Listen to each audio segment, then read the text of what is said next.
have joined. It still stands, this appeal. Various voices in Lebanon have also relayed this call. We should secure, first and foremost, a cessation of hostilities to achieve a political settlement. The framework is clear. Full implementation of Resolution 1701. It has been recognized by both Lebanon and Israel as the framework for lasting stability all along the Blue Line and for security guarantees for both countries. Displaced persons should be able to go home in Israel and in Lebanon. It's vital that we restore Lebanon's sovereignty and territorial integrity. To address this urgent situation, on the 24th of October 2024, in Paris, France will be convening a ministerial conference. This initiative will bring together Lebanon's partner states, the UN, the EU, regional and international organizations, and civil society. The initiative has 3 objectives. On the political front, the goal is to restart efforts geared towards a diplomatic solution underpinned by Resolution 1701. The humanitarian dimension contains the objective of mobilizing the international community to meet the protection and emergency needs of the Lebanese populace. Last but not least, to guarantee Lebanon's sovereignty, we want heightened support for Lebanese institutions, in particular the Lebanese armed forces. Lastly, France would like to express its deep disquiet following fire which hit UNIFIL in Nakura in the south of Lebanon. We condemn all attacks on UNIFIL's security. An explanation about the fire will be required. The protection of blue helmets is an obligation which is binding on all parties. France calls on the parties to abide by their obligations and to allow UNIFIL to continue implementing its mandate, including by fully respecting its freedom of movement. We'd like to reiterate our staunch support for UNIFIL, including its decision to maintain its positions near the Blue Line. We commend all UNIFIL personnel for their ongoing commitment and professionalism under these very taxing circumstances. In this context, the force's liaison mandate is all the more crucial if a de-escalation is to be achieved. I thank you. I thank the representative of France. I give the floor to the representative of the Republic of Korea. Madam President, I'd like to thank USG Rosemary DiCarlo and USG Jean-Pierre Lacroix for their briefings and their tireless efforts for peace and security. Lebanon is tragically experiencing similar means and methods of warfare employed in Gaza. Hospitals are being forced to close, millions are displaced, schools are destroyed, and countless lives are lost. Even more dangerous are the existence of the numerous other fronts in the region, each harboring the potential for a broader regional war, and even larger if these conflicts simultaneously combust in a vicious cycle. At this critical juncture, I'd like to make the following points. First, adherence to obligations under international humanitarian law and the protection of civilians are not negotiable. Particularly alarming are deadly attacks on medical personnel and units by Israel in Lebanon and recent cross-border strikes by Hezbollah appearing to target civilian areas in northern Israel. The targeting of medical resources and civilians are all flagrant violations of IHL. IHL obliges the parties to an armed conflict to ensure that civilians receive satisfactory humanitarian conditions. In reality, the bare minimum of humanitarian conditions is being ignored in Gaza and now in Lebanon. Civilians must not be treated as mere pawns in the conflict. Second, the safety and security of UNIFIL peacekeepers cannot be compromised under any circumstances. UNIFIL plays a vital stabilizing role across the Blue Line, and in the current volatile environment, ensuring the safety of the brave peacekeepers is more crucial than ever. In this regard, we are gravely concerned about the incident this morning where 2 peacekeepers were injured after suffering direct direct tank fire by the IDF, to an observation tower at UNIFIL's headquarters in Nakora. It also reminds us of the haunting Kana incident in 1996. We call for proactive and preventive measures to cease all future incursions near UN positions and any attacks on UN premises and personnel. Third, we call for serious and meaningful engagement among all actors to find diplomatic solutions. While the actions and rhetoric from various actors on the ground are belligerent, one common element emerges in their statement: the security of their own people. However, as history in the Levant has repeatedly shown, such security of any people cannot be achieved either in the short or long term through military means alone. We acknowledge the difficulties of pursuing diplomacy in the current environment, but dialogue, however elusive, is the only pathway to sustainable peace and the return of displaced families. In this regard, we deplore any attempt by regional powers to exploit the current abyss for their parochial interests, and we strongly support all efforts to reinvigorate diplomacy to reach a ceasefire. I thank you, Madam President. I thank the representative of the Republic of Korea, and I give the floor to the representative of the United Kingdom. President, and I thank USG De Carlo and USG Lacroix for their briefings. The situation in Lebanon is worsening by the day. Civilian casualties are mounting, and more than a quarter of the Lebanese population has been displaced. The humanitarian implications of the conflict are devastating and compounding an existing crisis in Lebanon, particularly for vulnerable groups who are unable to move or face considerable challenges in doing so. Israel must do everything possible to minimize civilian casualties.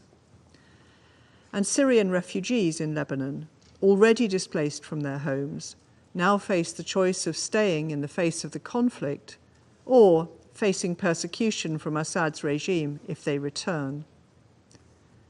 For a year, Hezbollah have been launching missiles at northern Israel, forcing more than 60,000 Israelis to flee their homes. They must take responsibility for ending this cycle of violence rather than recklessly endangering the lives of Israelis and Lebanese alike. All parties must do everything possible to protect civilians and fully comply with international humanitarian law. The UK is committed to supporting the people of Lebanon, and we've announced an additional $19.5 million aid package to meet their immediate humanitarian needs. We are gravely concerned to hear that 2 UN peacekeepers have been injured by Israeli troops, and we wish them a speedy recovery.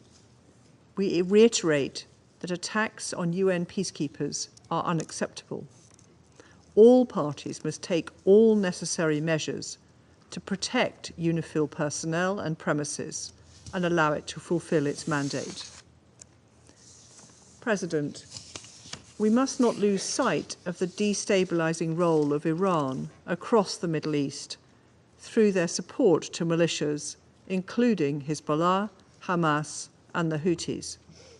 Iran must immediately halt its attacks on Israel and its support for its militias to prevent an already tragic humanitarian situation deteriorating further. A political solution consistent with Resolution 1701 is the only way to restore the sovereignty, territorial integrity, and stability of Lebanon.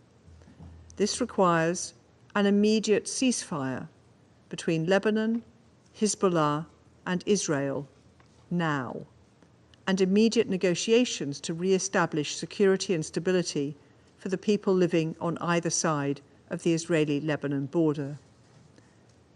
My Foreign Secretary has repeatedly and consistently called for an immediate ceasefire, and I repeat that call today. Diplomacy, not violence, is the way to achieve peace, stability and security for Israel or Lebanon. Diplomacy, not violence, will bring wider regional stability. The risks of continued escalation and spillover into the wider region cannot be overstated. The UK will continue to strive tirelessly for a diplomatic solution to end this cycle of violence. I thank you. I thank the representative of the United Kingdom. I give the floor to the representative of Guyana. Thank you, Madam President.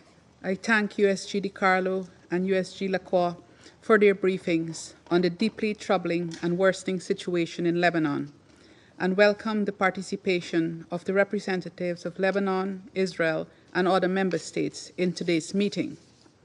Madam President, the situation in Lebanon continues to worsen with each passing day, even as the wider Middle East becomes more volatile. We have noted that Israel continues to expand its military operations in Lebanon, with new divisions joining the ground invasion, while describing what was taking place as a limited operation or localized and targeted ground raids. Guyana is concerned about the relentless bombardment across the Lebanese territory, from its southern coastline to the heart of its capital, resulting in the killing of over 2,000 people and injury to more than 10,000, according to the Lebanese Ministry of Health. The Lebanese authorities have also reported that over 185,000 internally displaced people have been registered in shelters, and that from 23rd September to 9th of October, more than 400,000 Syrian and Lebanese citizens have fled to Syria. Meanwhile, airstrikes launched by Hezbollah are also responsible for the death, injury, and displacement of Israeli citizens. Even more worrying is the fact that the Prime Minister of Israel is now warning the Lebanese people that Lebanon could become the next Gaza, and urging them to, and I quote, "save Lebanon before it falls into the abyss of a long war that will lead to destruction and suffering like we see in Gaza," end of quote. This council must spare no effort to avert a repeat of a Gaza-like scenario in Lebanon. Further, adding to this concern is the report emerging today of a plan by the Israeli Land Authority to seize the land of UNRWA's headquarters in Jerusalem. What this new disruption can mean for the millions of displaced Palestinians that depend on UNRWA for vital services like food, healthcare, and education is unbearable to even contemplate. The relentless intensification of attacks against this UN agency and its staff must stop. UNRWA is the backbone of the humanitarian operations in Gaza and often the primary source of aid in the region. Compromising its operations means putting the survival of millions of people at risk. As Guyana said yesterday, the UN and all peace-loving countries must not allow Israel to shutter UNRWA and with it, life-saving support to millions of Palestinians. Let us act now to safeguard the purposes and the principles of the United Nations, principles which we all vow to hold sacred. Madam President, Guyana reiterates its call on all parties to this conflict to immediately cease hostilities and to uphold their obligations under international law, including international humanitarian law, and in particular, the sacred obligation to ensure the protection of civilians. We must use every tool at our disposal to ensure full compliance with IHL and the protection of civilians, to ensure that the parties comply fully with Security Council Resolutions 1701 and 1559, and to find a diplomatic solution that ends this escalation of violence. A strategy of de-escalation through escalation will not only fail, but would almost guarantee a continuation of this very cycle of violence that we're seeing today. Madam President, Guyana once again appeals to all parties to guarantee the safety and security of UNIFIL personnel. They have operated over the last year under extremely difficult circumstances and are now being placed at risk of injury or even death. We must register our grave concern about recent developments close to the UN positions. The reports this morning of 2 UN peacekeepers being injured after an IDF Merkava tank fired its weapon toward an observation tower at UNIFIL headquarters in Nakora, directly hitting it, is deeply troubling. This recent attack also comes on the heels of earlier firing from IDF Merkava tanks, which damaged the external wall of the UN position, a UN bunker, and UN vehicles. This cannot be allowed to continue. UNIFIL's ability to safely execute its mandate, as authorized by this Council, is critical. We, the members of this Council, must continue to collectively insist upon the parties upholding their obligations with regard to peacekeeper safety and security, as well as international law. Madam President, as dismal as the situation appears, we cannot allow a sense of helplessness to lead us to hopelessness. Diplomacy provides us with the tools to halt the march towards a regional war and to eliminate a path for the restoration of peace for the people of Lebanon, Israel, Palestine, and across the Middle East. I thank you. I thank the representative of Guyana, and now I invite the representative of Ecuador to take the floor. Thank you. Thank you, Madam President. I'd like to thank Under-Secretary General for Political and Peacebuilding Affairs, Madam Rosemary DiCarlo, and Under-Secretary General for Peace Operations, Mr. Jean-Pierre Lacroix, for the information provided. My delegation is concerned as we see the worsening security situation in the Blue Line area and nearby positions, a direct result of reiterated violations of Resolutions 1701 and 1559. Ecuador reiterates its support, unrestricted support to UNIFIL, and we pay tribute to the peacekeeping forces doing their best to avoid a major escalation. The attack on the headquarters of UNIFIL in Nakora is very worrisome. That led to the wounding of 2 peacekeepers. Guaranteeing the security and protection of the men and women in UNIFIL, working in a most challenging environment for peacekeeping personnel in the world, is an obligation on the parties, as well as respecting the inviolability of UN premises. We join our voice with that of the Special Coordinator, Madame Janine Plachet, and General Lazzaro, requiring of the parties a definitive and urgent cessation of hostilities and a resumption of political dialogue within the framework of Resolution 1701. The Lebanese and Israeli populations on both sides of the Blue Line are suffering from the hostilities that have led to the death and displacement of forced displacement of thousands of people. The protection of civilians must be the priority in accordance with international humanitarian law. Likewise, United Nations staff and humanitarian workers and their partners must be protected pursuant to Resolution 2730 of this Security Council. The international community must renew its funding commitments to Lebanon in order to guarantee the continuity of humanitarian assistance operations. The lives of 1 million people depend upon its sustainability, including children, women, refugees, those with disabilities, and those in extreme situations of vulnerability. Madam President, Ecuador recognizes the imminent right for legitimate defense of member states of the United Nations, but always according to the terms enshrined in Article 51 of the Charter. The parties to this conflict have the obligation to fully respect the resolutions of the Security Council and therefore to respect the territorial integrity and sovereignty of Lebanon. We need to strengthen efforts in order to achieve a diplomatic solution to the situation on the Blue Line and in the Middle East. And today, more than ever before, the Lebanese government must recover effective control of the flow and distribution of weapons in accordance with the provisions of Resolution 1559. The diagnosis is clear. In order to de-escalate the conflict and avoid the cancer of violence continuing to spread throughout the region, what is required is that the parties exercise maximum restraint, as the Secretary-General Guterres said a few days ago. We must avoid at all costs another war, which would be disastrous for the peoples of the region.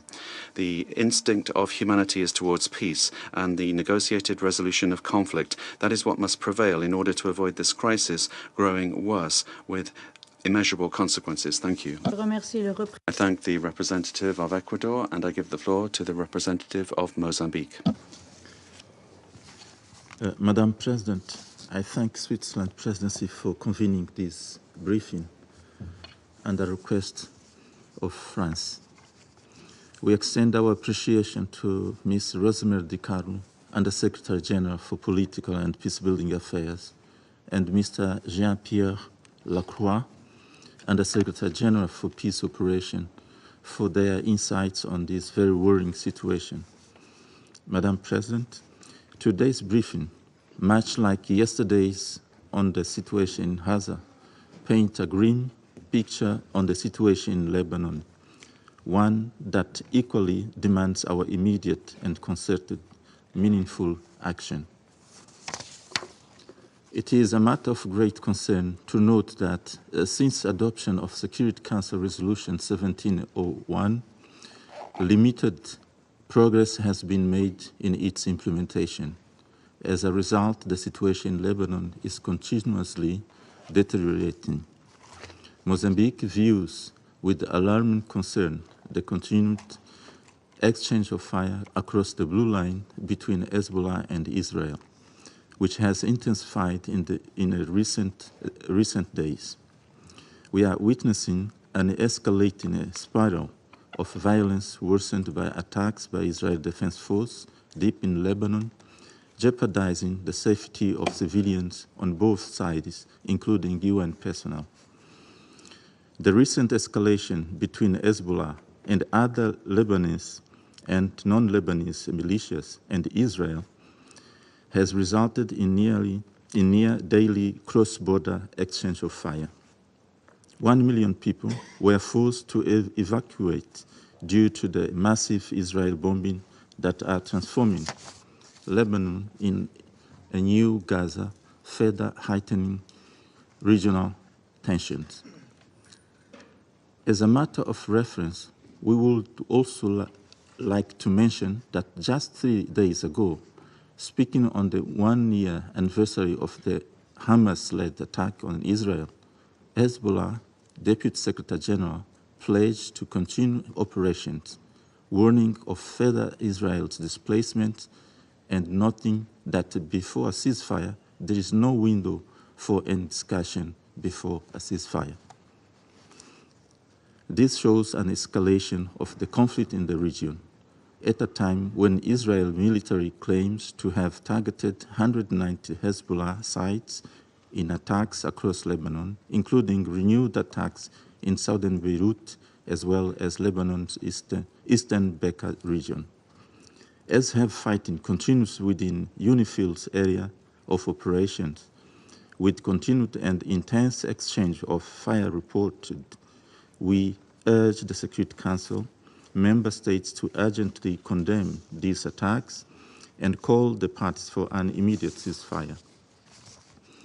The large-scale activity by Israel aircraft over southern Lebanon a few days ago, as well as Israel's commitment for the first time of a reserve division tasked with undertaking limited, localized, targeted operations in southern West Lebanon cannot be tolerated as it further aggravates the conflict.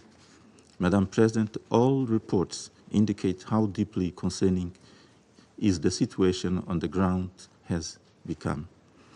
This requires all parties to cease all military operations on both sides of the blue line, including southwestern Beirut, as well as Lebanon's eastern Bekaa region.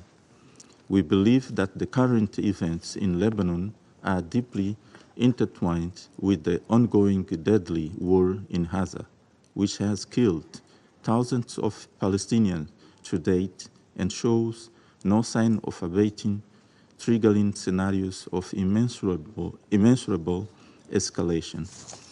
Madam President, Mozambique reiterates the need for de-escalation to prevent further instability and retaliatory actions, calling on the parties to protect civilians, including humanitarian workers, in line with the broader international humanitarian law obligations. We also urge all parties involved to strictly adhere to international law and Security Council resolutions, particularly Security Council Resolution 1701, there is an urgent need for diplomatic efforts to prevent further escalation and address the humanitarian crisis. The international community, therefore, must act swiftly to provide humanitarian aid and work towards a peaceful resolution. To conclude, Madam President, Mozambique reiterates its firm commitment to the principles of the United Nations Charter and stands ready to support all efforts towards peaceful resolution in the Middle East, including the long-standing Israel-Palestine conflict. This stance aligns with Mozambique's commitment to peace and stability as demonstrated by its own peace process throughout its history. I thank you, Madam President. I thank the representative of Mozambique, and I give the floor to the representative of China.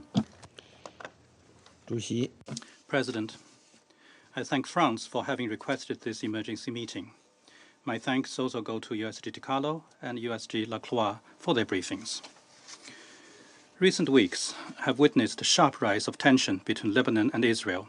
A few hours ago, the IDF attacked UNIFIL positions and an observation tower, causing injuries to UNIFIL personnel.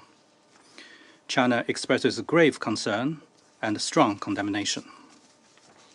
UNIFIL carries out its peacekeeping tasks under the mandate emanating from the Security Council resolution. Any deliberate attack on peacekeepers is a serious violation of international humanitarian law and Security Council Resolution 1701. Such acts must stop immediately. We demand that the incident be investigated and those responsible be held to account. Measures must be taken to prevent any reoccurrence. We reiterate that all parties to the conflict must effectively guarantee the safety and security of all UN personnel and assets. UNIFIL is no exception. President, the gravity of the current situation is clear, as is the right direction to de-escalate tensions. I would like to emphasize the following 3 points. First, since October last year, the series of destabilizing events that have taken place in the Middle East have resulted in more than 100,000 civilian casualties, leaving millions of people displaced. The cleanup work will take a decade or so. What's more, the trauma brought on by conflicts will be a lingering nightmare in the minds for generations to come. The Middle East cannot afford a full-scale war. The conflict cannot continue to expand. All parties must keep in mind the interest of maintaining regional peace and stability, deal with the current situation in a calm, rational, and responsible manner, and make sincere efforts towards breaking the cycle of violence. Second, achieving a ceasefire must be an overarching priority. We note that all parties in Lebanon have already made an unanimous call for immediate ceasefire. The Arab League has also issued an explicit appeal. It is clear who holds the key to ending this crisis.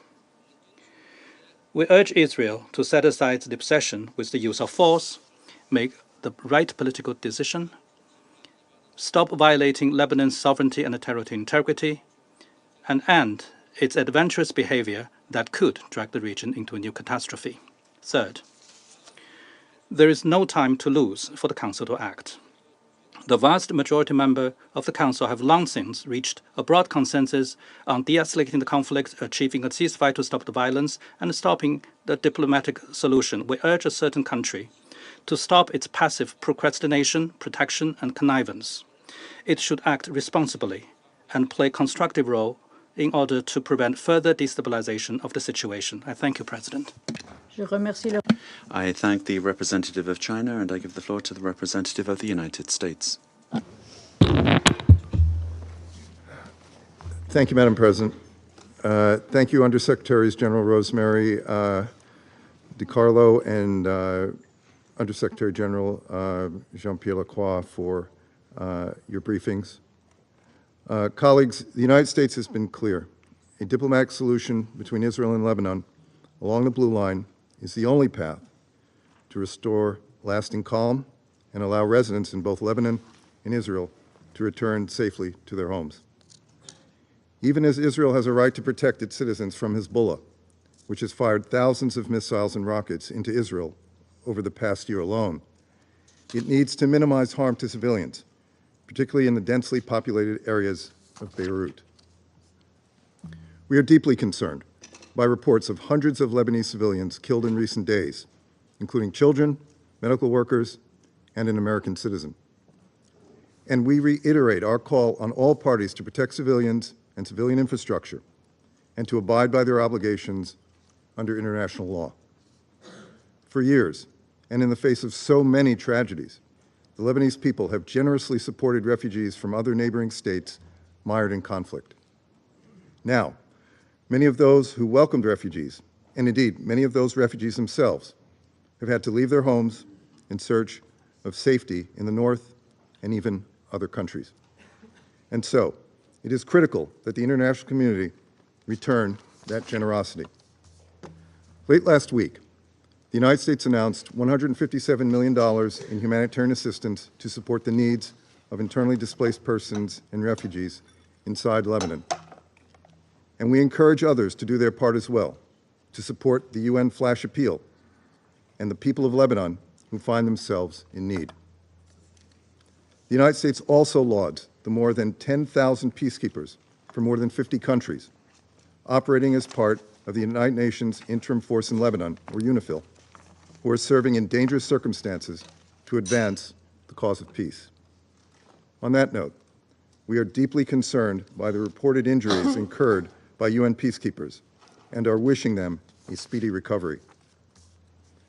As we work to gather additional information, we have also been clear to all parties, including Israel, that we expect them to respect the safety and security of UNIFIL personnel and premises and avoid incidents that expose them to risk or harm, as well as to liaise with UN authorities to ensure UNIFIL can operate freely and in accordance with its mandate. Colleagues, let's remember how we got here. For far too long, Hezbollah threatened the security of both Israel and Lebanon. With financial and material support from Iran, Hezbollah built up its forces in plain sight, in blatant disregard of resolutions 1559 and 1701, and in direct threat to Lebanese sovereignty and political independence. And then, on October 8, 2023, Hezbollah opened a northern front against Israel in solidarity with Hamas. Not one of our governments would be idle in the face of rockets raining down on our citizens. Not one of our governments would allow terrorists to displace tens of thousands of people indefinitely. Both innocent Israelis and Lebanese have been forced to flee in pursuit of safety, leaving behind all that they've known. Again, we believe diplomacy is the only way to see those people return to their homes. And for the diplomatic resolution to be durable, the parties must fully implement Resolution 1701. That requires Hezbollah to withdraw from the border area and the Lebanese armed forces in UNIFIL to be deployed to the south. And it requires enforcing the arms embargo and taking steps to help ensure that Iran does not resupply what remains of its terrorist proxy.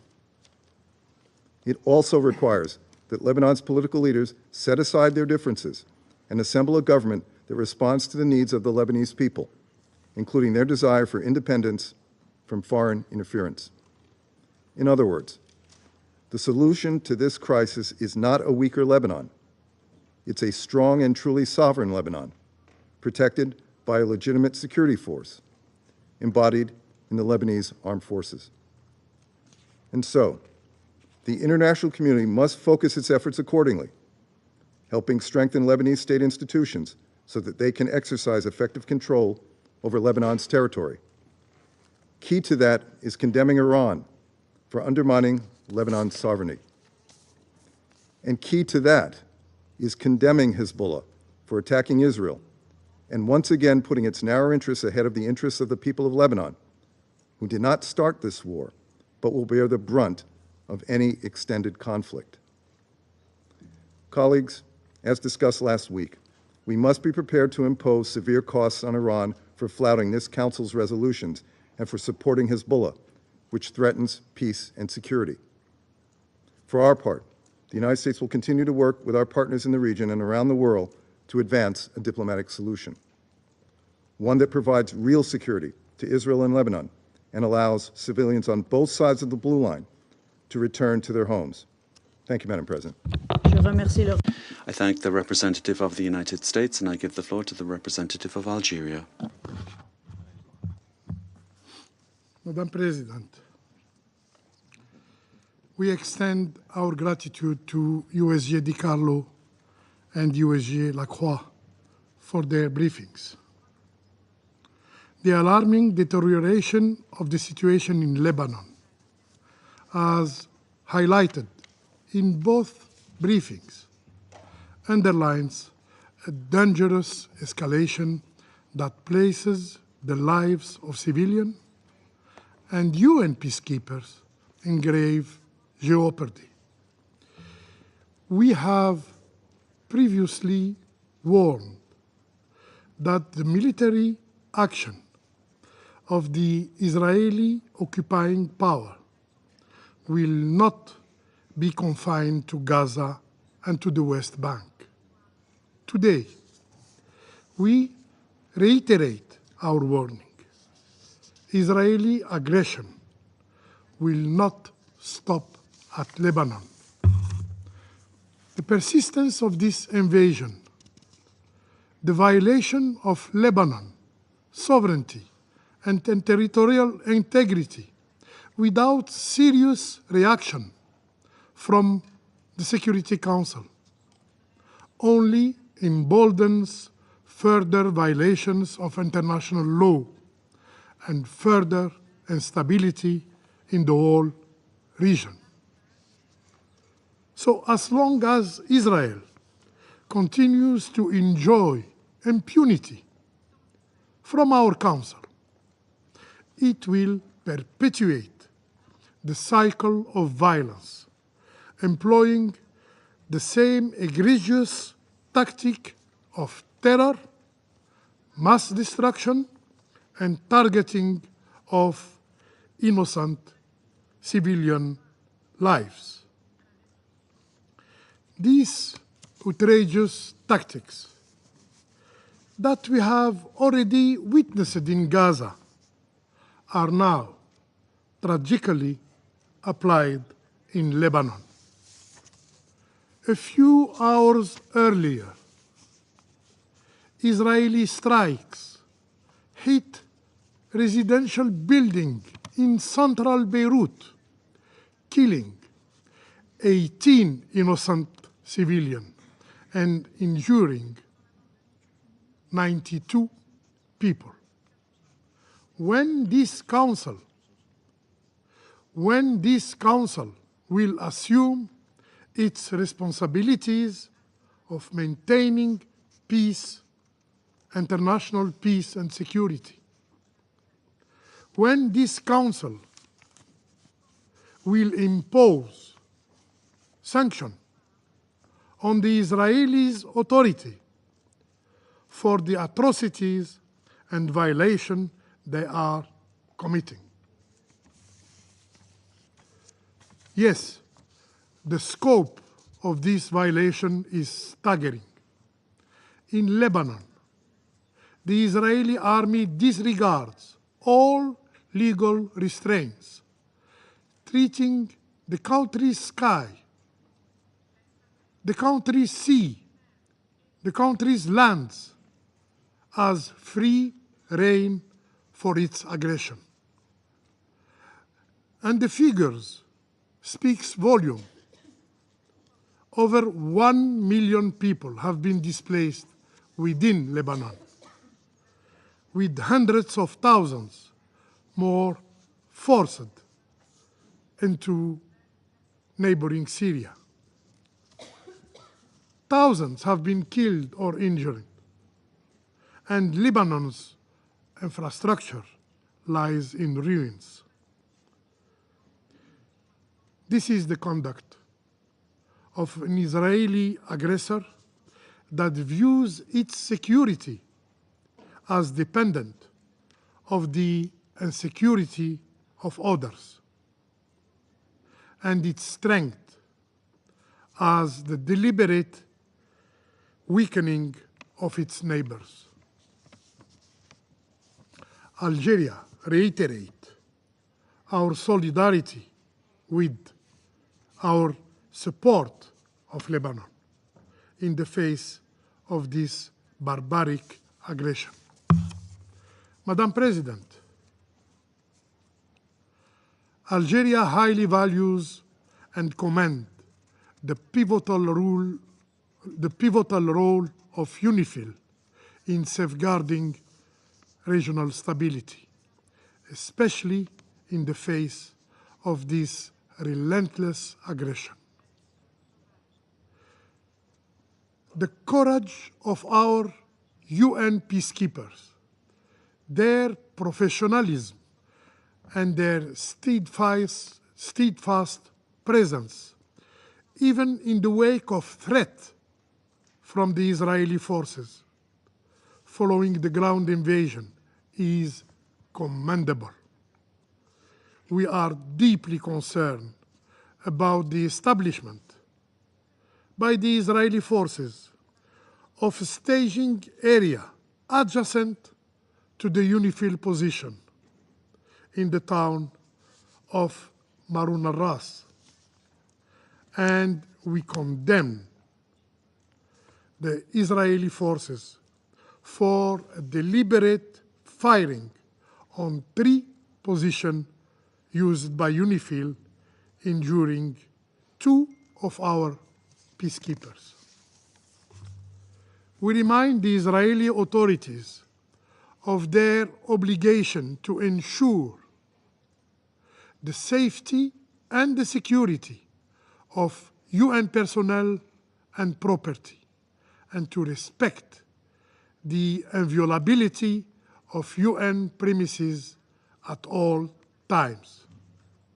Madam President, Algeria reaffirmed that the only path to ensuring stability in Lebanon and peace in the broader region is the full and immediate implementation of UN Security Resolution 1701. These include the deployment of the Lebanese army over all the Lebanese territory within internationally recognized borders. That means the complete withdrawal of Israeli forces from Lebanese lands.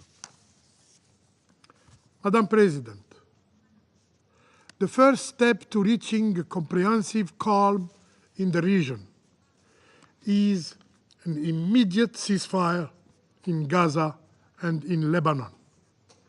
The true and enduring threat to the Middle East is and continue to be the Israeli occupation of Arab lands in Palestine, in Lebanon, in Syria. Failure to address these root causes and focusing merely on the symptoms will only ensure that the tragedy will repeat itself.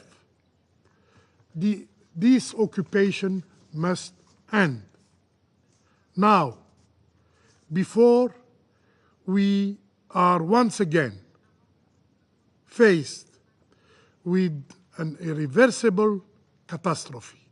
I thank you. Merci, le représentant. I thank the representative of Algeria, and I give the floor to the representative of Japan.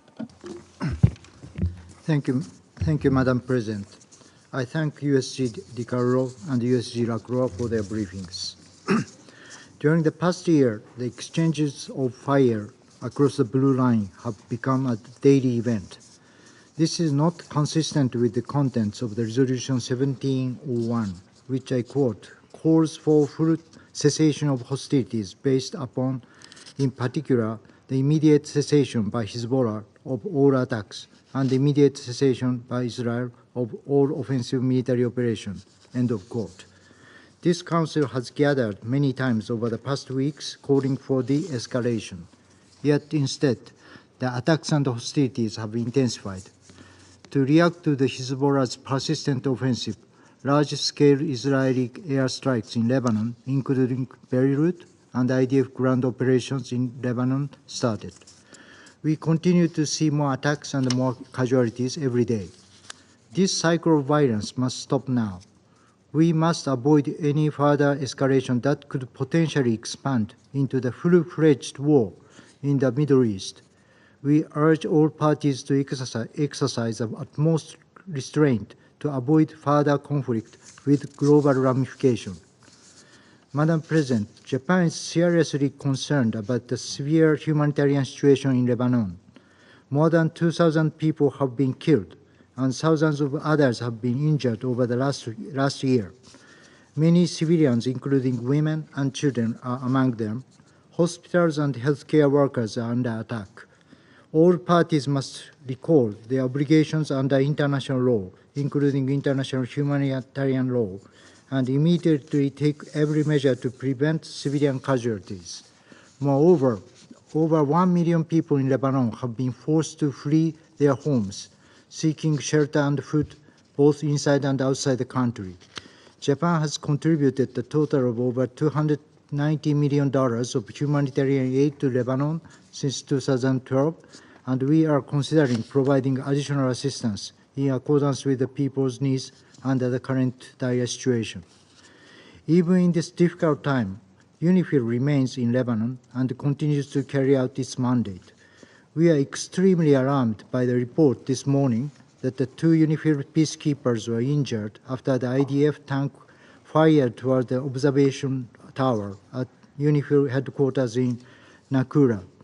We fully respect UNIFIL's work and request all measures to be taken to ensure the safety and security of these peacekeepers. Madam President, the world is on the brink of a global crisis. Further escalation in the Middle East would bring devastating consequences worldwide, including an energy crisis. We must make every effort to avoid this. Thus, we call again for immediate ceasefire in Lebanon as well as in Gaza. We urge all regional players to act responsibly and with restraint to seize a dangerous cycle of attacks and retaliation. A diplomatic solution is the only way forward. Thank you, Madam President. I thank the representative of Japan, and I give the floor to the representative of Sierra Leone. Madam President, I thank you for convening this meeting at the request of friends. I thank USG De Carlo and USG Lacroix for their important briefings. Colleagues, the resounding and resolute call by our leaders in the general debate of the 79th session of United Nations General Assembly and repeated calls by this Council for a ceasefire and the need to exercise maximum restraint by Hezbollah and Israel have fallen on deaf ears. It is concerning to note that the conflict has entered a new phase of large-scale bombing activity by Israeli security forces over southern Lebanon, as well as reported ground operations in southwestern Lebanon. We also noted concern the recent statement by Hezbollah vowing to continue the fight against Israel until a ceasefire in Gaza is agreed, as they, that is Hezbollah, are prepared for a long battle. As we meet, heavy fighting continues across Lebanon, with intense exchanges reported across the country, including along the entire northwestern area of the Blue Line, now designated as a closed military zone, the fourth such zone established to date, and in the capital city, Beirut. Madam President, these attacks in both Lebanon and Israel have resulted in dramatic increase in deaths and displacements, with devastating consequences on the entire region. Lebanese health officials report a cumulative death toll of approximately 2,083 and 9,869 injuries since 8 October 2023, with 1,500 in just the past 2 weeks alone. It's also reported that attacks by Hezbollah and others Others south of the blue line have resulted in at least 49 Israeli deaths over the last year. These deaths include women, children, paramedics, and the fighters. Sierra Leone expresses grave concern for the safety of civilians and cautions parties to the conflict that the deliberate targeting of civilians and essential civilian infrastructure is a clear violation of international humanitarian law. We therefore urge the parties to the conflict to desist from indiscriminate bombing of communities and to protect civilians. We reiterate our call for both parties to the conflict to exercise maximum restraint and further stress the urgent need for immediate de-escalation and a ceasefire. Madam President, the humanitarian crisis is rapidly deteriorating to acute crisis levels.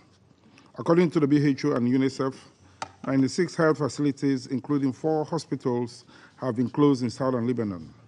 We take note of reports that in Bint Jabil on Saturday, Israeli forces engaged Hezbollah targets that were adjacent to a hospital, and subsequent Israeli military actions allegedly prevented rescue teams from evacuating patients and medical personnel.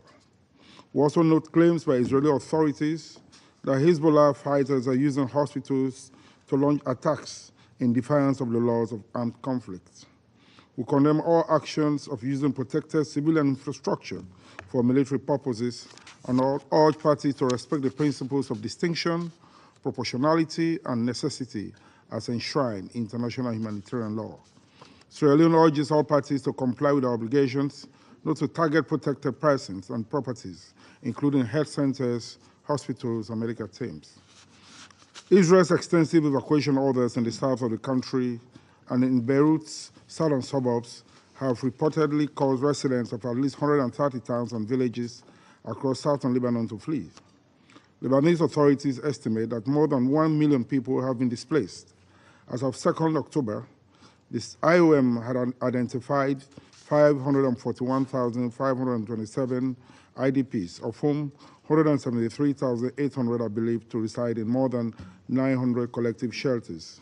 As of Saturday, 289,245 Syrians and 93,033 Lebanese had crossed into Syria, and according to UNHCR, some 5,695 Lebanese have so far entered Iraq.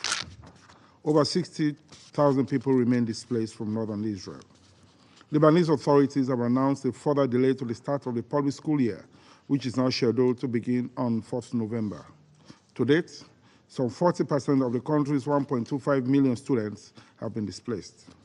Sierra Leone expresses deep concern over the fate of migrants, particularly migrant workers, and call on all actors to treat protected persons and those displaced by the fighting with dignity and without discrimination. Relevant UN agencies are urged to assist with addressing the plight of migrants caught up in the fighting. Sierra Leone commends member states that responded to the call to provide humanitarian assistance, including the United Arab Emirates, for providing an additional 250 tons of medical equipment and humanitarian supplies. Egypt for providing 22 tons of humanitarian aid, and Jordan for providing food aid to Lebanon in the last few days. We also welcome the announcement by the United States of an additional $157 million and by Sweden of an additional 83.5 million SEK in humanitarian assistance to Lebanon. The humanitarian support efforts by these and many other countries and organizations should be matched by a corresponding determination to end this conflict and the suffering of those caught in it.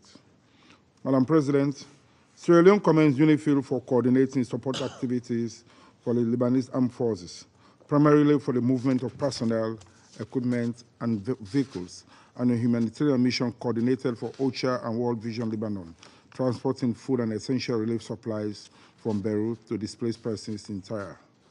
As a troop contributing country, we acknowledge that our peacekeepers in UNIFIL are serving in the most challenging environment today.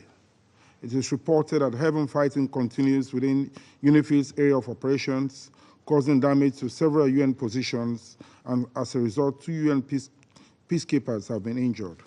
Also of concern are continued Israeli military activities close to UNP, near Maroun Aras, and strikes in proximity to LAF personnel. We condemn acts of using peacekeepers as human shields and all acts that endanger the lives of peacekeepers. We all urge parties to ensure the safety and security of United Nations personnel and to respect the inviolability of United Nations premises. Sierra Leone joined the Secretary General in expressing our gratitude and admiration to our peacekeepers. We raise our support for UNIFIL to continue to carry out its mandates to the extent possible. Sierra Leone further calls on the parties to use diplomatic channels, including United Nations good offices, to avoid further escalation and risking a war that will include actors outside of the region. This Council must now stand united in calling for the full implementation of all relevant Security Council resolutions, including Resolutions 1701 and 1559. All sides must agree to a ceasefire as a precursor to the resettlement of displaced residents in the south of Lebanon and north of Israel. In conclusion, Madam President, Sierra Leone continues to call for the parties to consider the global implications of their actions and recommit to a cessation of hostilities. We urge the Security Council to act decisively to halt the violence, enforce a ceasefire, the release of hostages and prisoners, facilitation of access to humanitarian aid, ensure accountability, and work towards a just and lasting solution that respects the rights of all persons. Let us end the occupation of Palestine, and as the International Court of Justice has called for, implement the two-state solution and choose a future of peace, stability, and dignity for both Palestinians and Israelis and the entire region. Thank you. I thank the representative of Sierra Leone. I give the floor to the representative of Slovenia. Madam President, I also want to thank Under-Secretary General De Carlo and Under-Secretary General Recroix for their briefing. It has been a year of escalating exchanges of fire across the blue line. Against civilians, majority of them women and children, are paying the highest price. This spiral of retaliations and intensifications has escalated into a military confrontation with a devastating impact on the whole of Lebanon, and with the threat of spreading across the wider region. Slovenia repeats its call for an immediate cessation of hostilities and an urgent regional ceasefire. We call on Hezbollah to immediately cease its attacks on Israel. We call on Israel to revoke their military operation in Lebanon. Sovereignty, independence, and territorial integrity of Lebanon must be fully respected by all. We are at the edge of an all-out regional war. As a first step, it is more crucial than ever that countries with influence over actors and countries in the region exert that influence to ensure restraint. As a second step, this influence must be used to de-escalation and commitment to peace and stability, including through the full implementation of Resolution 1701. Slovenia underlines the need to ensure and respect the safety and security of UNIFIL. UNIFIL's activities have been significantly affected by military confrontation in Lebanon. UNIFIL's presence on the ground remains a stabilizing factor. We remind all the parties of their obligation to ensure safety and security of peacekeepers and full respect of inviolability of UN premises. We condemn all attacks on UN peacekeepers, including today's Israeli firing on UNIFIL headquarters and other positions. We wish speedy recovery to the injured peacekeepers. We take this opportunity to express our deep appreciation to the peacekeepers and to the troop contributing countries. Slovenia calls on all parties to respect international law, particularly international humanitarian law and human rights law.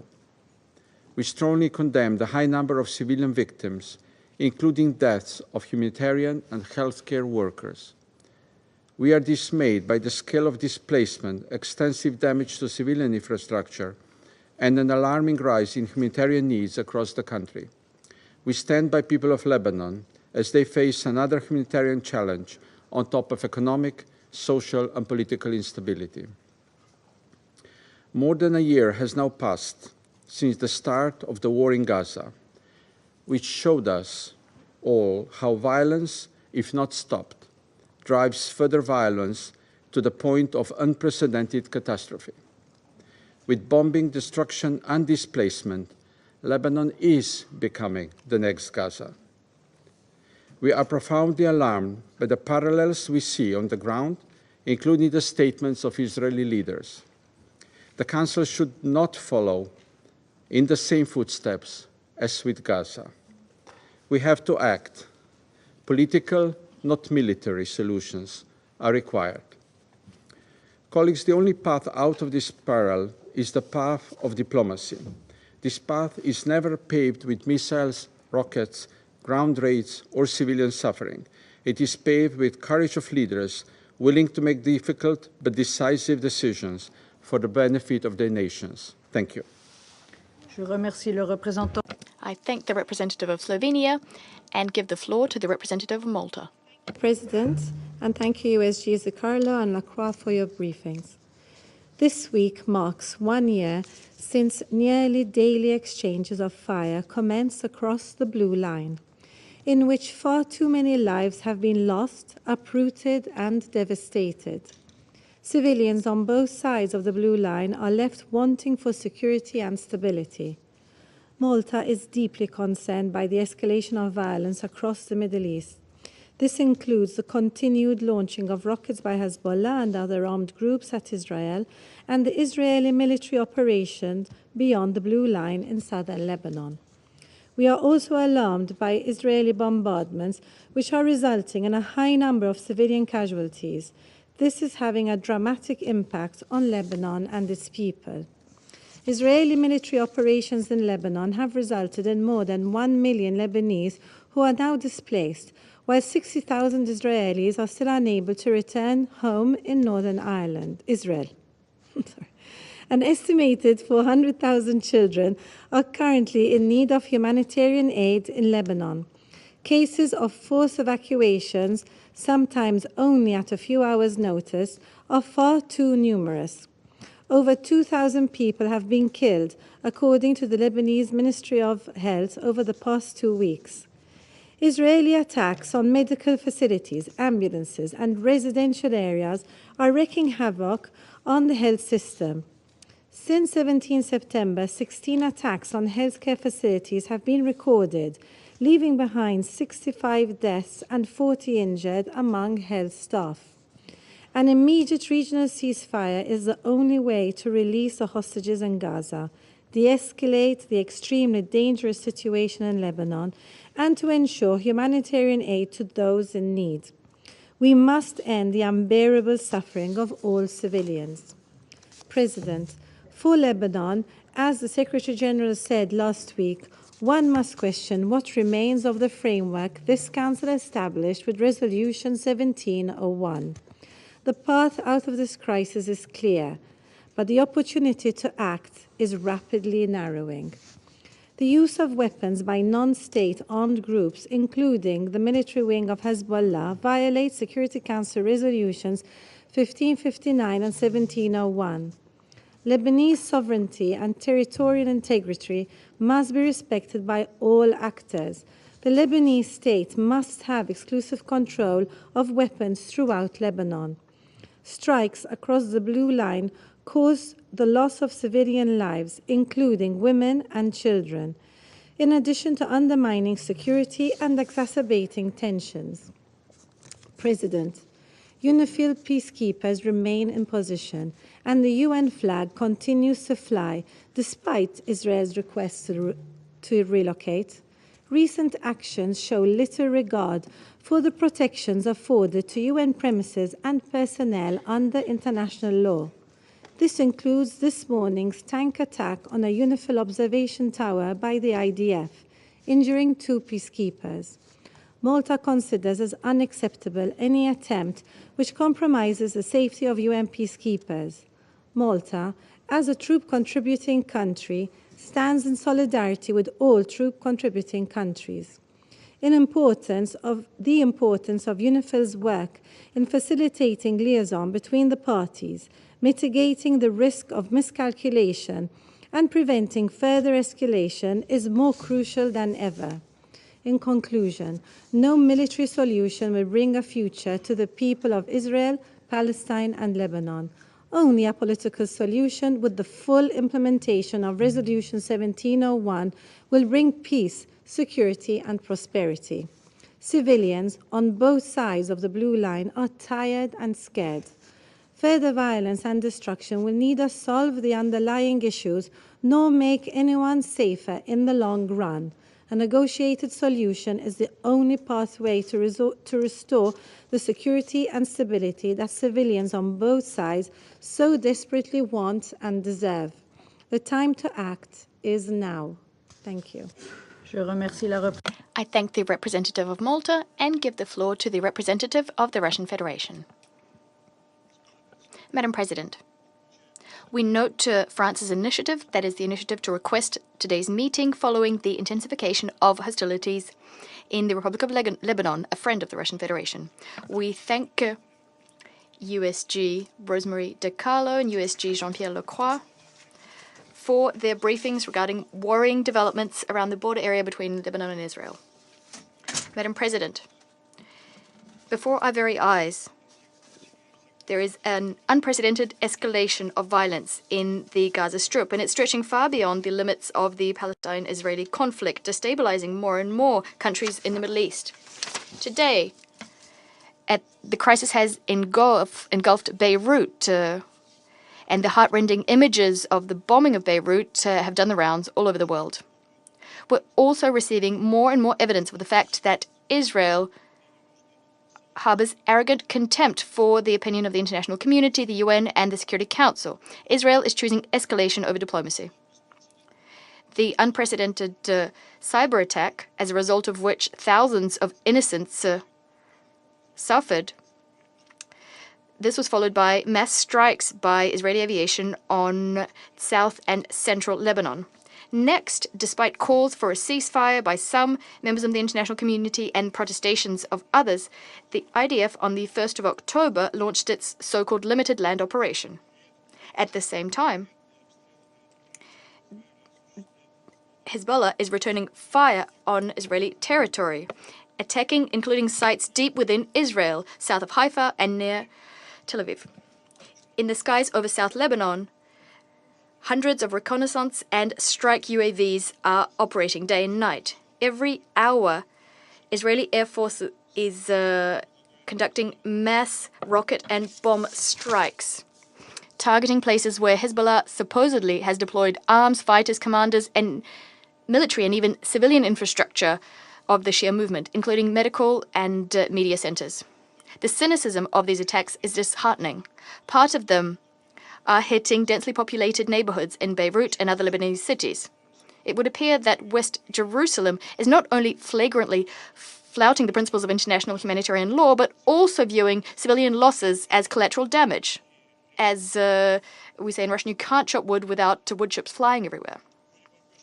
During the 27th September bombing, as a result of which the Secretary General of Hezbollah, Mr. Nasrallah, was assassinated, 6 multi-story residential buildings and all of the people in them were reduced to a pile of rubble. Warnings addressed to the Lebanese about the need to evacuate this or that neighborhood or site are perfunctory. They cannot be executed. As a result, civilian losses are rising by the day, and civilian losses are many times greater than losses among the ranks of the Shia movement. We see no justification for further civilian victims, of which there are already several thousand. We stand in solidarity with the leadership and the people of the land of the Cedars, which has once again been subjected to Israel's military aggression, despite the fact that the land invasion of Lebanon has so far been circumscribed to a number of neighborhoods. Over 1 million people in South Lebanon have been forced to flee their homes and to become IDPs. Over 400,000 people managed to cross the border into Syria before the Israeli Air Force executed a targeted strike, destroying the road near the Masna border crossing, thereby blocking transport links between Beirut and Damascus. As far as we can tell, Israel has also conducted targeted strikes hitting UN peacekeepers. We all understand that this is a war crime and it deserves the most decisive reaction from all of us. Israel's military raids into Lebanese territory is resulting in fierce clashes with Hezbollah fighters, substantial losses on both parts, and Israeli pulling back to their initial positions. The forces are unequal. Israel has shown that it's ready to annihilate its opponent at any cost without any regard for civilian losses. In other words, the same scenario that we've seen in Gaza is now unfolding in Lebanon. Against this backdrop, the Security Council is paralyzed, and this is the US's fault.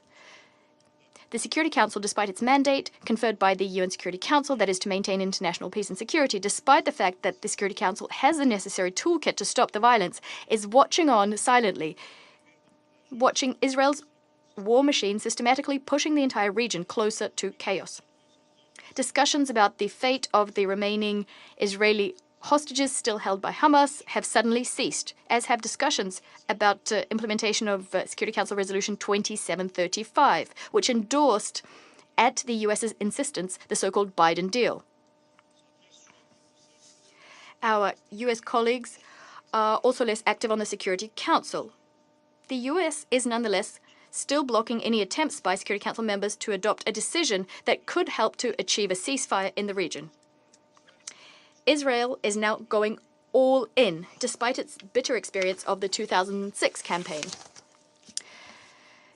Its US accomplices are compelled to do the same, to be guided by the principle of all or nothing.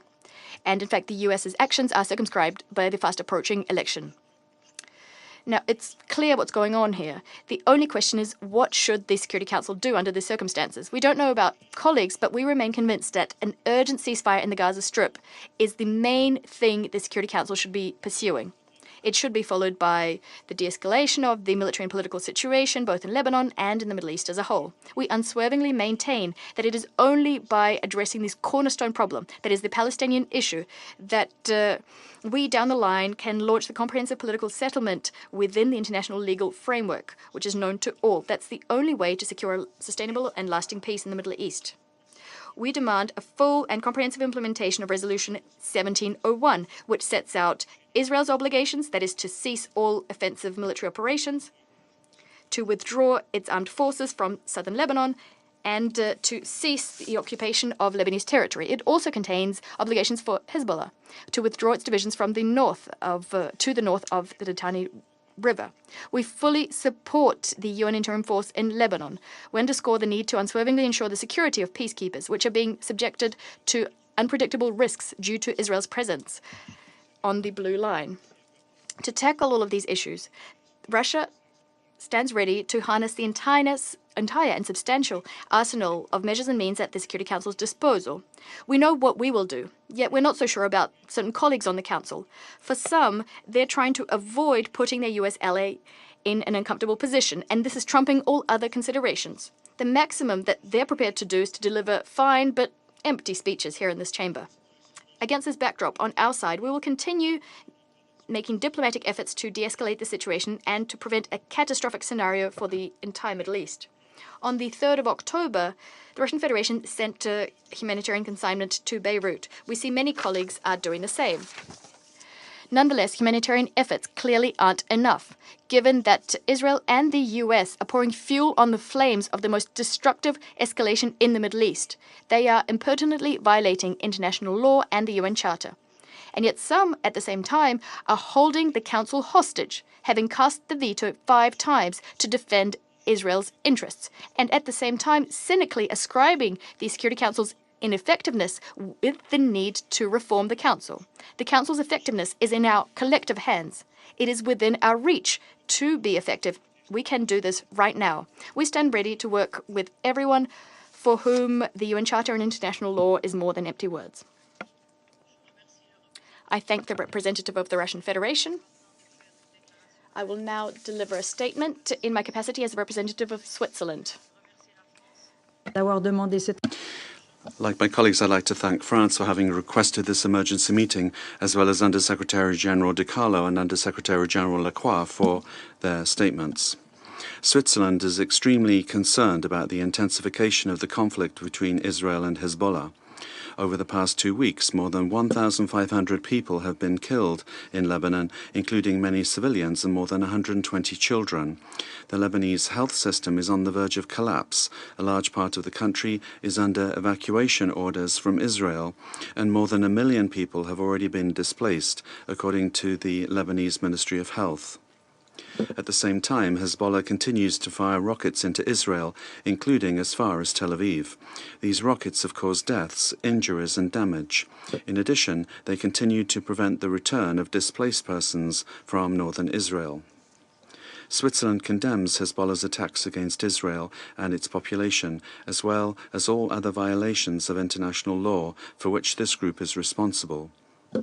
Switzerland also condemns all violations of international law by Israel in Lebanon, in particular the airstrikes that have caused numerous civilian casualties. All hostilities must cease immediately. The sovereignty and territorial integrity of Lebanon and Israel must be respected. The inflammatory rhetoric and threats to continue hostilities are irresponsible and must also come to an end. There is no military solution to this conflict, as we've heard. This war will fan the flames of hatred on both sides and make a peaceful solution all the more difficult in the future. Switzerland calls for an immediate ceasefire. We support all efforts to reach a diplomatic solution. All parties must recommit themselves to the full implementation of Resolution 1701. This resolution is recognized by all and paves the way to resolving the underlying causes of the conflict. International humanitarian law must be respected by all parties in all circumstances.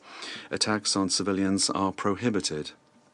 The parties must at all times distinguish between civilians and combatants and take all possible precautions to spare civilians, including humanitarian personnel.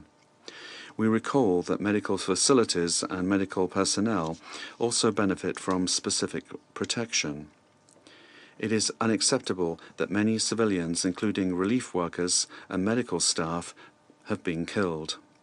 We reiterate that attacks on civilians and essential civilian infrastructure constitute war crimes, which the competent states have an obligation to investigate and to prosecute. We strongly condemn the firing by the Israeli Defense Forces on UNIFIL positions that caused injuries today. Light must be shed on these incidents and on those responsible. We expect the IDF and Hezbollah to guarantee the safety of the troops. As a contributor of troops through UNSO, Switzerland fully supports UNIFIL in the implementation of its mandate and the decision to maintain all positions. In addition, we welcome the efforts that UNIFIL and UNSCOL continue to make to deconflict, reduce tensions, and ensure liaison between the parties. We also welcome the humanitarian aid provided by UN agencies and also voluntary NGOs. Yesterday, the Swiss government announced its intention to allocate a further 7 million Swiss francs in humanitarian aid to meet the needs of the population. Excellencies, we urge all parties in the region to exercise restraint, to strictly respect international law, and to work urgently towards de-escalation. Any other behavior could lead to a regional conflagration. This Council must speak with one voice to obtain a ceasefire in Lebanon and support the parties in returning to the diplomatic track. Let us do all that we can to ensure that civilians do not continue to pay the price for the failure to find political solutions and that they can, at last, live in peace and security. I thank you. I now resume my function as President of the Council. The representative of the United States has asked for the floor to make a further statement. I give you the floor. President, and I apologize for taking the floor, and I will be very brief, but I need to respond to the comments from our Russian colleague. Russia, as I've said many times, is in no position to criticize any country, given the atrocities it is committing on a daily basis in Ukraine. It is Russia that is in clear violation of the UN Charter. In fact, it has driven a stake through the heart of the Charter. So it's important for all of us to remember that. Russia would like us to forget it. We will not. Thank you. I thank the representative of the United States, and I give the floor to the representative of the Russian Federation. We've heard, Madam President, this many times before. We're getting a sense of déjà vu. The only thing we can say to the U.S., well, we're responding to their role in the Middle Eastern crisis. I thank the representative of the Russian Federation, and I now give the floor to the representative of Lebanon. Madam President, we thank France for requesting this session, and we thank the Presidency, Switzerland, for convening the meeting. We also thank the Under-Secretary General for Political and Peacebuilding Affairs, Ms. Di Carlo, and the Under-Secretary General for Peace Operations, Mr. Lacroix, for their briefings.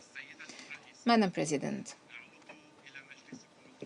we are back to this August Council after last week's session, while the heavy bombardments are ongoing on the villages and cities of Lebanon, and while Israel is still trying to invade Lebanon. The Israeli forces have violated the internationally recognized Lebanese borders and the Blue Line. It has entered several border villages in a blatant and direct violation of the UN Charter and of Resolution 1701. This is a clear aggression against the sovereignty of an independent state and of a founding member of the United Nations.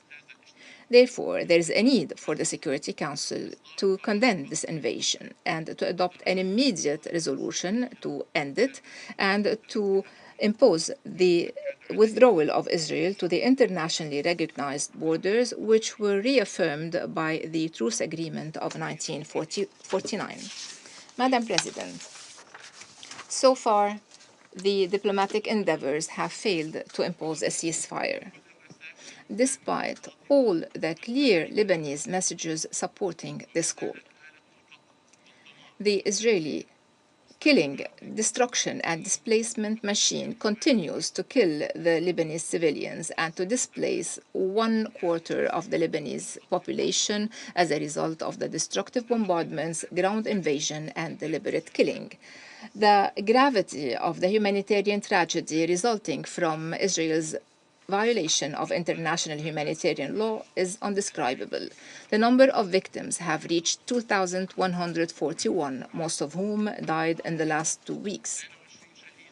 We add 22,000 martyrs and hundreds of injured in the massacre that happened today in one of the most densely populated areas of Beirut. Israel did not spare the civilian infrastructure in its aggression. The Israeli bombardment decommissioned several hospitals. It has cut off the Masna border crossing, which is the main border crossing between Lebanon and Syria, being used by thousands of Lebanese and Syrian displaced fleeing the horrors of aggression. Israel have bombarded the main water supply line of the Litani River, which is used to irrigate large agricultural areas. They have targeted the vicinity of the Roman archaeological site of Baalbek, which is a UNESCO World Heritage Site. We wonder, what is the military benefit from targeting a vital border crossing, from targeting a water station and a cultural, historical, archaeological site? We also ask, what is the goal from targeting journalists, relief workers, and medical personnel? Is this the precise surgical military operation that they have been talking about? Madam President, we thank all the brotherly and friendly countries that have been supporting Lebanon to face this humanitarian crisis. We extend to you all our thanks and appreciation. However, so far, we are far from securing all the needs to relieve the families that have been displaced because of the systematic bombardment of residential areas. The urgent call for Lebanon is only funded by 12%, although its total does not exceed $426 million. Therefore, we call upon the international community to provide urgent and sufficient support to assist us in meeting the needs. Lebanon has offered a lot as part of the efforts of the international community to address the displacement crisis in the 13 past years. Therefore, Lebanon deserves today to be supported in these difficult times. We thank France for convening an international conference in support of Lebanon on the 24th of October, and we call upon all countries to participate effectively in that conference. Madam President, bombardment, war, invasion will not provide security, safety, and stability. Only diplomatic solutions and the implementation of international resolutions, the commitment to international law and international humanitarian law is the means to end this war and this aggression. Resolution 1701 remains the ideal solution. Lebanon is fully committed to this resolution, and Lebanon renews its commitment to the French-American initiative that was announced on the 25th of September 2024 and supported by several Arab and friendly countries. This initiative calls for an immediate ceasefire for 21 days, during which we can settle outstanding border issues. Israel had agreed on that initiative before reneging it and escalating its aggression. Madam President, we reiterate our thanks to the UNIFIL operating in the south.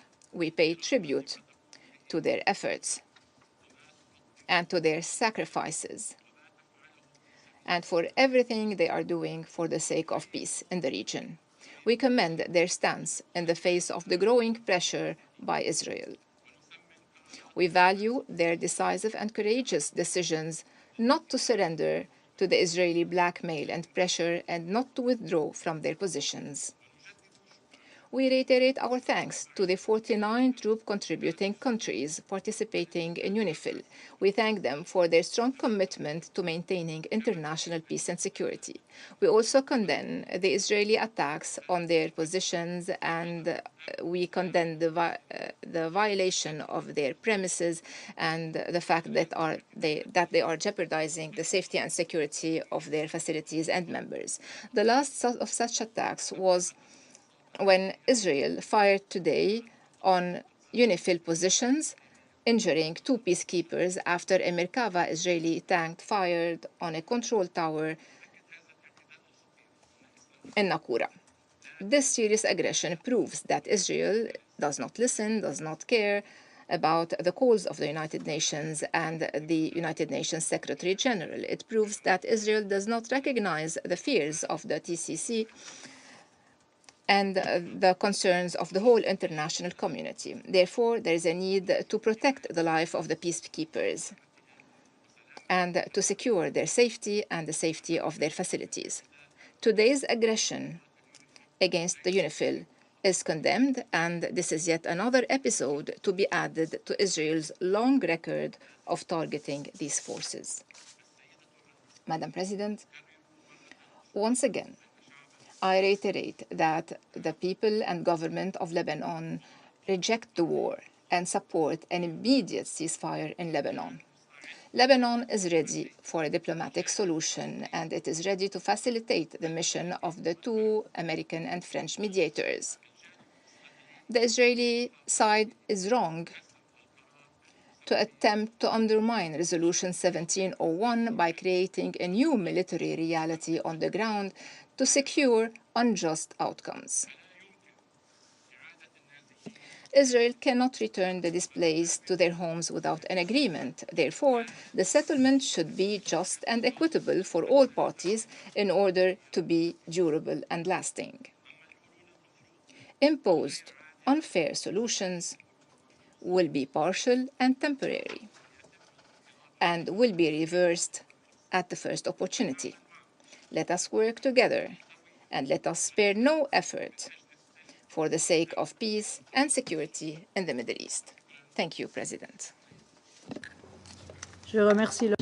I thank the representative of Lebanon, and I invite the representative of Israel to take the floor. Thank you, Madam President, and thank you, USG DiCarlo and USG Lacroix, for your briefings. Madam President, this conflict began with a decision made by Hassan Nasrallah. It was Nasrallah who chose to tie his fate and that of Hezbollah with Hamas. He linked their war with the one Hamas has waged against Israel, knowing full well that it would bring suffering upon Lebanon and Israel. And this council was warned. On September 20, I stood before you and urged you to act before it was too late. I told you, and I quote, "When the time comes, do not look to us for blame in protecting our people. Now is your time to speak up and act before we have to. Your silence has forced our hand. Now, as we face the consequences of Nasrallah's decision, we must also look forward. Just as I said yesterday when we discussed the future of Gaza without a Hamas-run regime, today we must discuss the future of Lebanon, a Lebanon freed from Hezbollah's grip. The Lebanese people have suffered too long under the tyranny of this terrorist organization. We all know the ending of this conflict. Hezbollah will be pushed back north of the Litani River. But who will enforce that situation? How can we ensure it will not be ignored all over again? Who will oversee its maintenance? The answer lies in the hands of the Lebanese army and UNIFIL. They must step up. Not only must they fulfill their current duties under Resolution 1701, but we must reform those obligations. The mechanisms in place must be enhanced and altered, so we do not find ourselves back here in the same situation in another few years. Colleagues, the time has come for the Council to finally act on Resolution 1701. We have called for its full implementation for years, while warning of Hezbollah's violations. Yet our calls have gone unheeded, with some on the Council choosing to place the blame on Israel's shoulders. But it is not just Israel that requires your action. The Lebanese people, held hostage by this terror organization, need it too. Hezbollah has established a terrorist state within a failed state. Just 2 days ago, a UN Security Council report acknowledged that despite nearly 2 decades since the adoption of Resolution 1559, Hezbollah remains the most heavily armed militia in Lebanon. Their advanced weapons have robbed Lebanon of authority over its own territory. The Lebanese army, along with UNIFIL, must step up to their responsibilities and regain control. The failure to do so has led to the devastation we see now. The situation along the Blue Line remains volatile, and Israel is in close contact with UNIFIL regarding their safety. We have recommended UNIFIL forces temporarily relocate 5 kilometers north to avoid danger as fighting intensifies.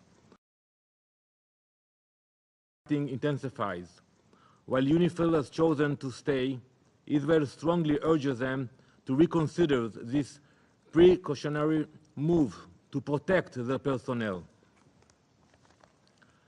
Let me be clear. Israel has no desire to be in southern Lebanon. Our goal is to protect our people, not to occupy Lebanese territory. But to prevent this from happening again, the Council must ensure the right mechanisms are in place for the Lebanese army and UNIFIL meet their obligations. I wish to address the Lebanese representative, Mr. Rasham. I have listened to your words and condemnations very carefully. But the truth is, you should be sitting next to me, not next to the Iranian representative. Because whether you can admit it or not, Israel, Lebanon, and the free world are on the same side against the Islamic regime of Iran. Do you not wish to see your nation once again establish its own sovereignty? Do you not wish to chart your own course rather than pay the price for Hezbollah's war? Do you not wish to see your people prosper rather than suffer at the hands of Iranian proxies, all of us should declare, shoulder to shoulder, that Iran must keep its blood-stained hands off Lebanon. Again, I listen to when you speak very carefully what you have said today and in the past, that Lebanon is for the Lebanese people, that your people and government reject war and want Resolution 1701's implementation. I could not agree more. And I would like to approach the Lebanese people. I will do it in Arabic. أتوجه للمواطنين اللبنانية. I would like to address the Lebanese citizens and say, the land of Lebanon is for the Lebanese only, and it is not for the Iranians. Say this, Lebanon belongs to the Lebanese, not to the Iranians. Today, the Lebanese people and their government have the perfect opportunity to throw off the yoke of Hezbollah's terrorism. Free your people from their tyranny, reclaim your sovereignty, and banish Iran's destructive influence from your borders. Colleagues, beneath the earth, hidden from the worldview, we discovered a Hezbollah tunnel that intruded into Israeli territory. This was not an isolated act.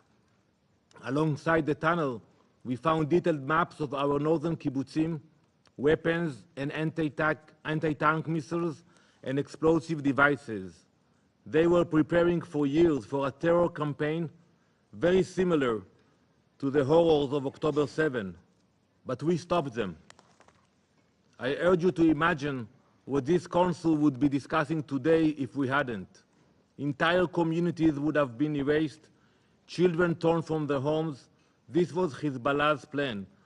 It is a plan we will continue to dismantle. Israel will continue its operations. We will degrade Hezbollah's capabilities, remove their ability to launch attacks against our people, diminish the terror network that stretches across the south of Lebanon. Our soldiers are now in the field along the border in Lebanon, exposing and dismantling Hezbollah's infrastructure. Hezbollah has brought this upon itself. And while Israel will do what it must to protect its people, this council must do what it was created to do: ensure international peace and security. Resolution 1701 and 1559 must be enforced. We are fulfilling our obligations to ensure this, and the Council must support us in our efforts. We have over 70,000 internal refugees because of Hezbollah's rockets. 70,000 children who should be safe in their homes, playing in their backyards, learning in classrooms, are now displaced within their own country. And yet, despite the horrors, this Council stood silent as we pleaded for action. Council members, look to the future and the reality we all strive for: a future without Hezbollah terrorizing Israel and Lebanon, a sovereign Lebanon, and a future of calm. If this is the future you truly seek, there is only one path forward: implementing Resolution 1701 and 1559. Demand that the Lebanese army and UNIFIL finally fulfill their obligations and take up the tasks they are mandated to carry out. Support Israel in our necessary operations to push Hezbollah back to the Litani River. Let this be the day when you do not remain silent. Let this be the day when you stand with Israel and the Lebanese people against the forces of terror. Let this be the day you choose action over silence. I thank you, Madam President. Je remercie le représentant. I thank the representative of Israel. I give the floor to the representative of the Islamic Republic of Iran.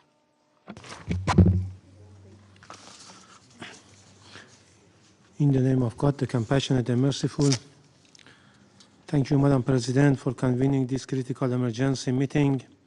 We also thank the briefers for their briefing.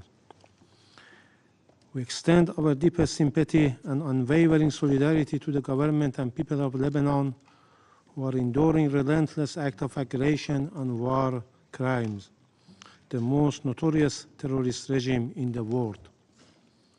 The Islamic Republic of Iran stands firmly with Lebanon, fully committed to supporting its government, people, and resistance.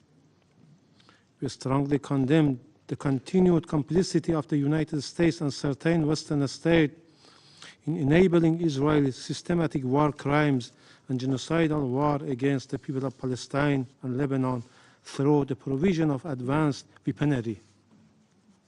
Madam President, after over a year of Israel's genocidal war in Gaza, where more than 200,000 people have been killed, injured, or left buried under the rubble, this terrorist regime has now waged a genocidal war against Lebanon, echoing its brutal campaign against the Palestinian people in Gaza. The deliberate targeting of civilians and the destruction of civilian infrastructure is far more than a violation of international law. It is a flagrant war crime and a crime against humanity and genocide. It has destroyed vital infrastructure, slaughtered innocent civilians, and driven Lebanon further into an escalating humanitarian catastrophe. Madam President, the people of Lebanon are victims of a systematic campaign of terror and violence premeditated by Israel to cripple the nation, erode its sovereignty, and inflict lasting suffering on its people. Israel is now a serious threat to international peace and security. Its ongoing aggressive acts of terror and atrocities now threaten to plunge the entire region into all-out war. The Security Council, entrusted with the responsibility of maintaining international peace and security, cannot afford to turn a blind eye to these atrocities.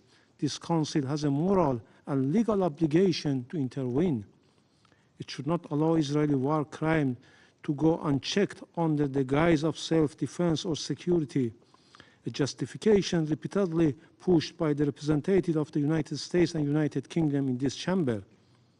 The unchecked impunity with which Israel continues to violate international law is a stain on our collective conscience.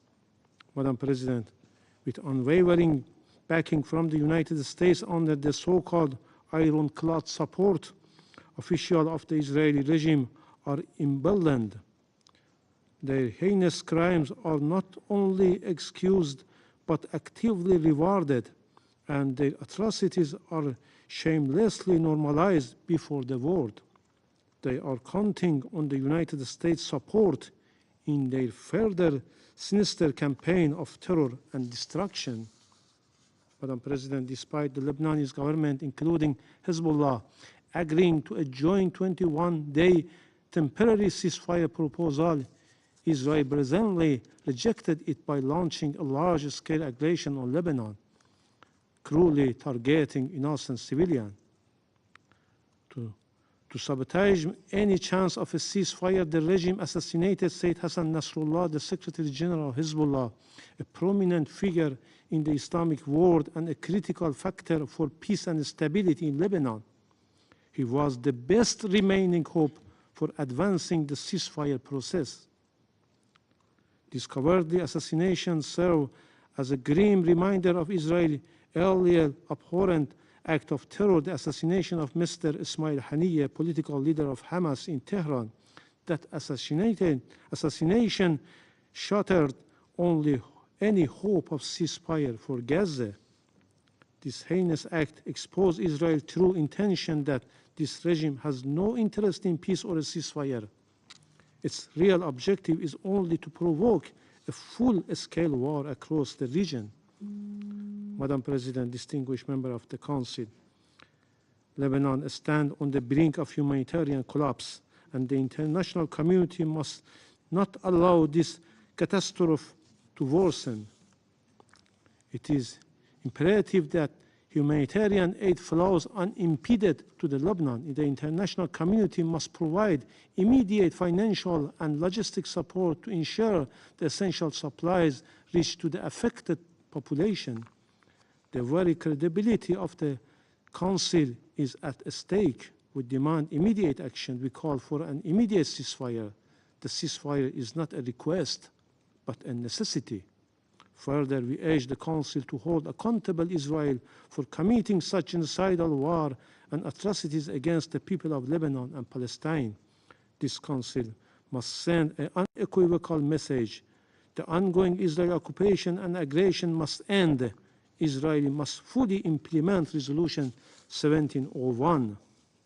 A just resolution to the crisis requires the recognition of Lebanon's sovereignty and independence, the end of Israel's illegal occupation and aggression, and respect for international law and the UN Charter. Thank you. I thank the representative of Iran. I now give the floor to His Excellency, Mr. Stavros Lambrinidis, head of the delegation of the EU to the